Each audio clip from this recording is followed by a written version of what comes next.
journal Juliette Camdet. Bonjour, bienvenue à tous. Dans le 12h30 de ce vendredi 1er mars 2019, la communauté internationale célèbre aujourd'hui la journée de la protection civile. Un créneau pour mieux faire connaître la protection civile. Au Togo, le ministre de la Sécurité et de la Protection civile appelle à mettre la protection des enfants au premier rang. Les différentes divisions et services du ministère de l'Enseignement supérieur mettent en synergie leurs actions pour plus d'efficacité. Les responsables du secteur partagent les uns avec les autres les activités déjà réalisées et celles en cours d'exécution depuis ce matin à Lomé. Cérémonie de signature du contrat de financement du programme d'appui à la formation professionnelle et de l'emploi PAFP ce matin à Lomé. La République fédérale de l'Allemagne, à travers la KfW, offre une enveloppe de 4,6 milliards de francs CFA au gouvernement togolais afin d'améliorer la formation des jeunes dans divers secteurs. Au sport du football, après la petite pause due au congrès ordinaire de la Fédération togolaise de football le samedi dernier, les championnats nationaux de football de première et de deuxième division sont au rendez-vous ce week-end. En première division, on sera à la 18e journée, tandis que la deuxième division joue sa 14e et dernière journée dans la zone nord et sa 16e journée dans la zone sud.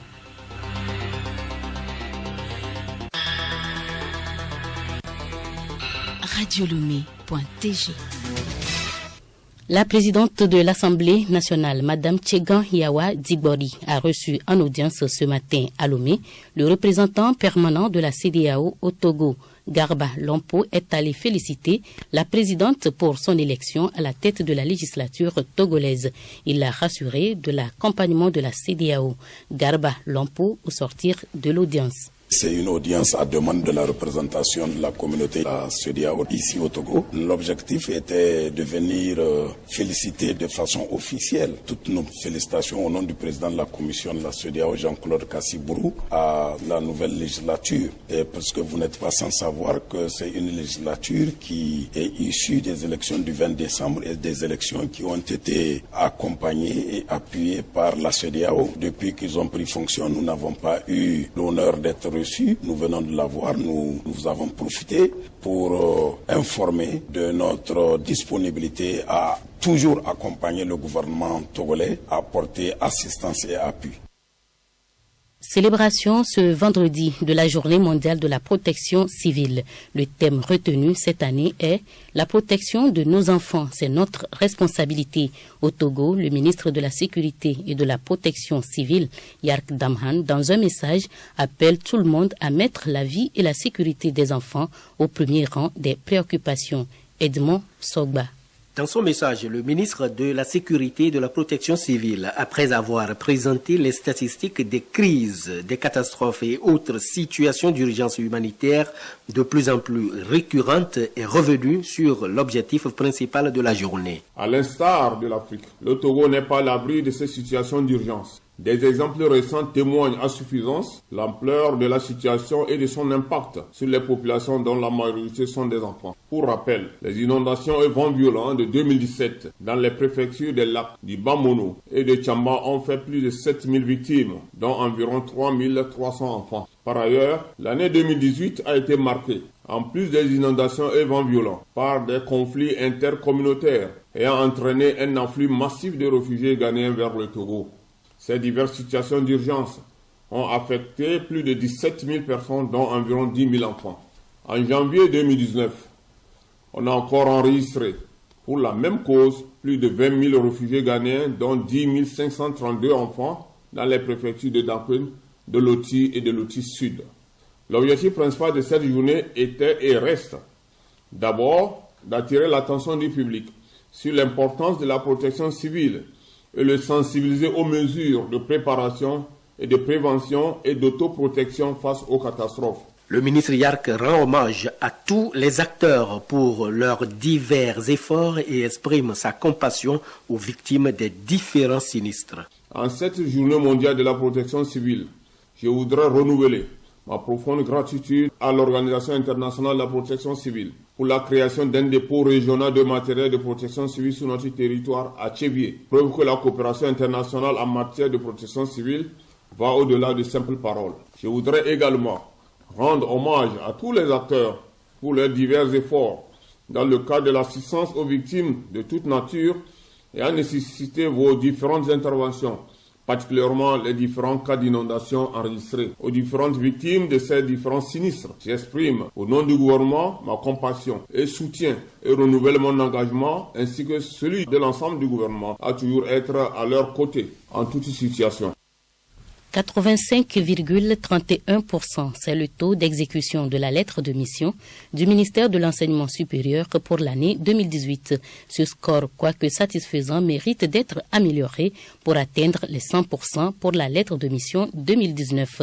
C'est ce à quoi s'engage le titulaire de ce portefeuille et ses collaborateurs. Ils sont à un atelier de partage des actions prioritaires et les défis du ministère depuis ce matin à Lomé. Amara Moussa. Il s'est agi au cours de cette rencontre qui a réuni autour du ministre professeur Kofi Akpagana, les directeurs et chefs des services de son département, de passer en revue toutes les activités déjà réalisées et celles en cours d'exécution. L'objectif de la rencontre est d'identifier les goulots d'étranglement, de parvenir aux approches de solutions et d'envisager une synergie d'action. Professeur Asimak Pacha Essoham, directeur de l'enseignement supérieur. Il s'agit de faire en sorte que chaque service puisse présenter ses actions, les actions passées en cours et donner une perspective.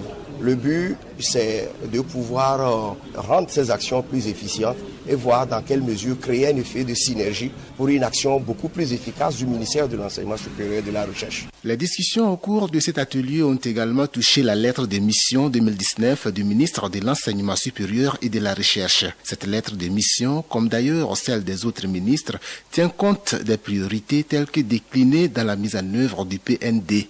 Le ministre professeur Kofi Akpagana revient sur quelques priorités phares de son département. Nous sommes depuis un certain temps dans le LM2 et nous savons tous les défis auxquels cette façon d'enseigner nous a amenés. Il faut que nous améliorions ce que nous faisons en matière de mise en œuvre du LMD. Notre objectif, c'est de faire en sorte que les universités publiques du Togo soient plus dotées de formation professionnalisante qui tacle le marché, notamment la thématique métier de la mer et du port, que nous allons essayer de revivifier. Il y a également un autre domaine dans notre pays qui a également besoin de ressources humaines, c'est le domaine de l'environnement. Seule la mise en synergie des activités permettra une meilleure visibilité des actions du département. Préparatifs de la célébration de la Journée internationale de la femme le 8 mars prochain, les femmes de la communication ont échangé ce matin à Lomé sur le thème « Entretien du périnée après accouchement et la gestion des bouffées de chaleur à la ménopause ». Objectif, permettre aux femmes de la communication de partager les enseignements afin d'atteindre une large cible. Awate Abiré, présidente du comité d'organisation de la Journée internationale de la femme au CHU Sylvanus Olympio. Nous avons choisi la communication parce que pour nous, elles pourront facilement relayer l'information et faire passer ça autour d'elles. Le mois de mars qui vient de commencer est spécialement dédié à la femme et ces deux thèmes concernent spécifiquement des maux dont souffrent les femmes par ignorance. Les femmes qui sont présentes vont tirer l'épingle du jeu, vont pouvoir mieux gérer leur quotidien pour leur bien-être. La gestion des bouffées de chaleur sont des ennuis dont souffrent plusieurs femmes après la ménopause.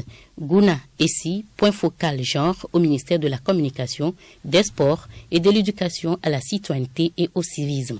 Beaucoup de femmes souffrent de ces maux et ça rend malade les femmes après la ménopause. Et c'est des dépenses, elles vont à l'hôpital, elles font des crises de temps en temps et c'est des coûts que ça génère. Donc si on sait comment gérer ces bouffées de chaleur avant la ménopause, on prend des précautions, ça va diminuer les frais. L'Allemagne, à travers la KfW, offre une enveloppe de 4,6 milliards de francs CFA à la République togolaise. Un appui à la formation professionnelle et à l'emploi des jeunes au Togo.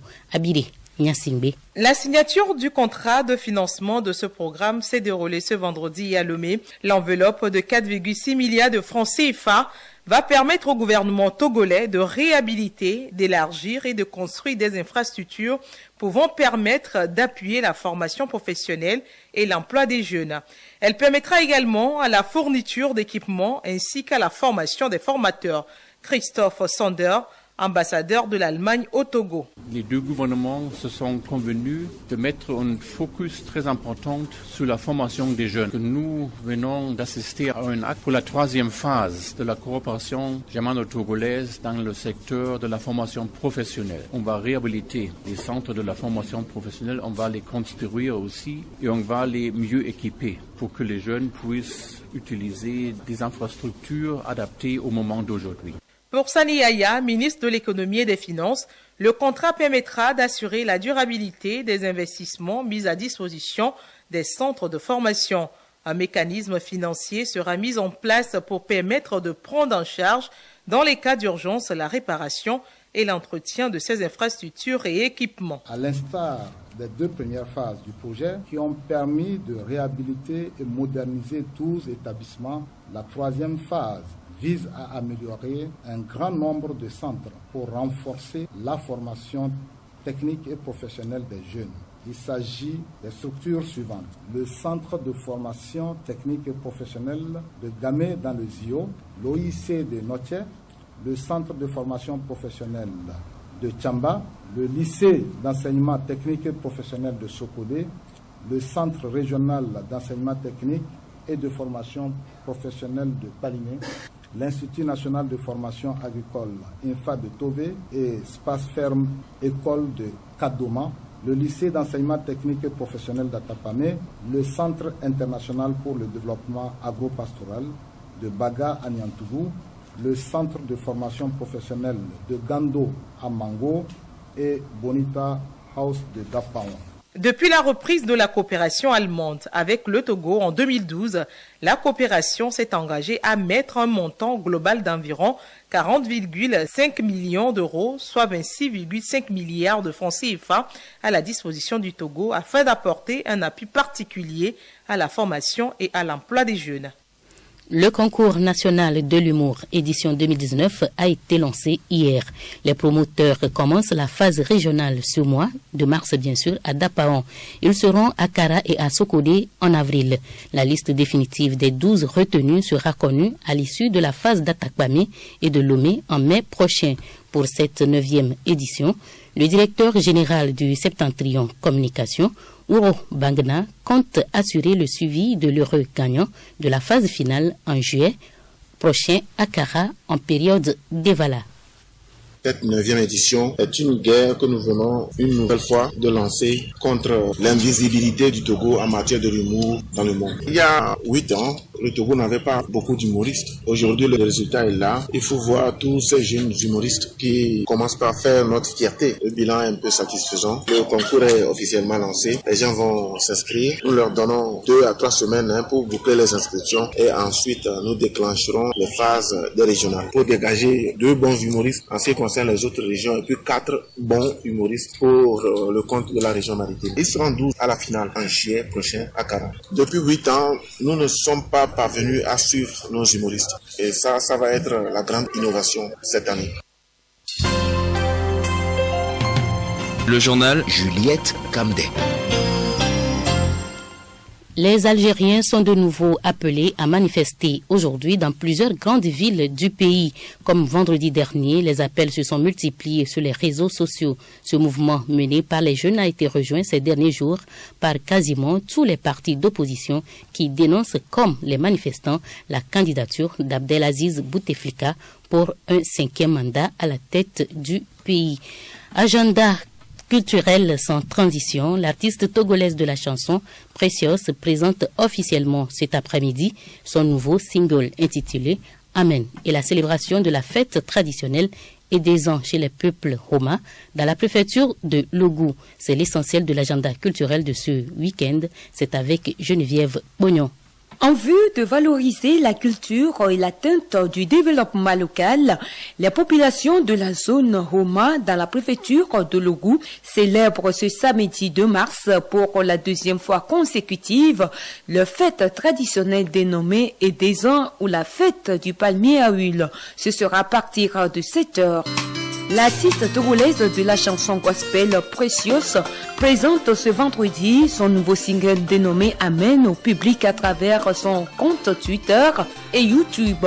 Le titre Amen est une ferme assurance de l'artiste que toutes les promesses faites par le créateur s'accompliront. L'artiste Precious que nous écoutons. Un nouveau bébé qui se nomme Amen. Amen. Oui, Amen. Amen est une chanson programmée par le ciel qui doit sortir en cette saison pour les enfants de Dieu. Pourquoi je dis ça? Parce que Amen est une chanson qu'on n'a pas programmée sortir. Maintenant, c'était une autre chanson, une adoration qui devait sortir. Mais lors de mes prières, le Saint-Esprit m'a parlé, il m'a dit, fais sortir Amen. Et bon, je ne suis pas le propriétaire de ce que je fais, c'est Dieu qui m'a donné ce talent et tout. On a accepté, on a fait Amen. Donc, Amen, c'est une chanson qui dit que toute prophétie concernant ta vie, toute promesse de l'Éternel dans ta vie doit s'accomplir cette année. Dis Amen. Alors, est-ce que l'album est en préparation? Oui, c'est un album qui va sortir par la grâce de Dieu cette fin d'année. Un album de 10 titres et dans des adorations, du reggae, dans Amen est un reggae et quelques variétés aussi. On n'a pas choisi faire sortir ou bien faire le lancement sur une radio. On a préféré le lancer sur le net. C'est déjà disponible sur mon compte YouTube, Precious officiel. Donc allez visiter, télécharger le son et soyez bénis. Amen, never men I'm low. Amen, never men now. Amen, never men I'm low. Amen, ever men I'm. Amen, ever men I'm alone of Inge. Amen, ever men I'm low. Amen, ever men I'm low. Amen, ever men I'm.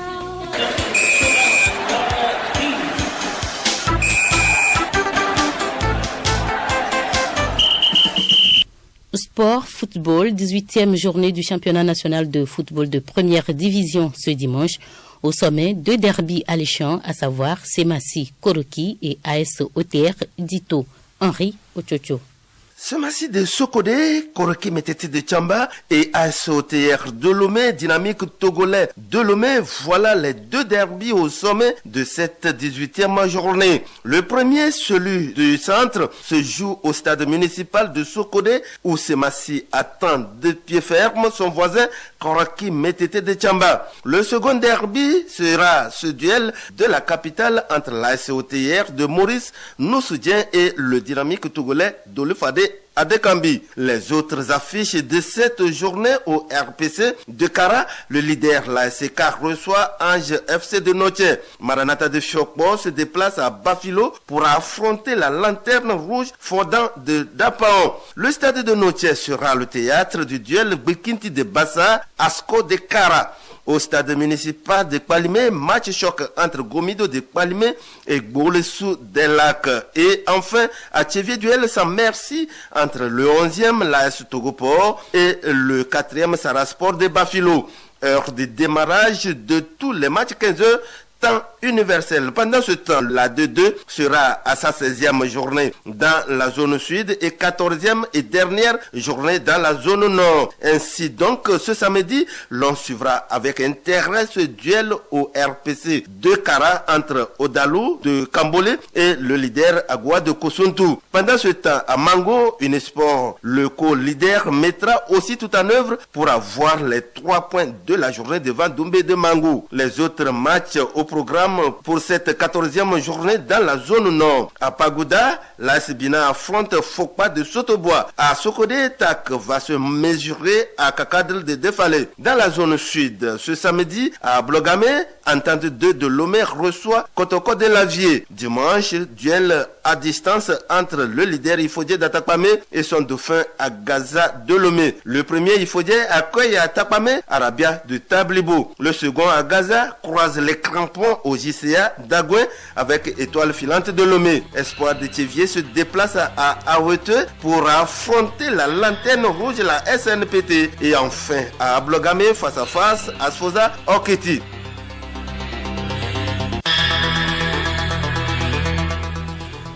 Fin de ce journal. Merci à tous de nous avoir suivis. Le prochain rendez-vous avec la rédaction pour les informations, c'est à 14h.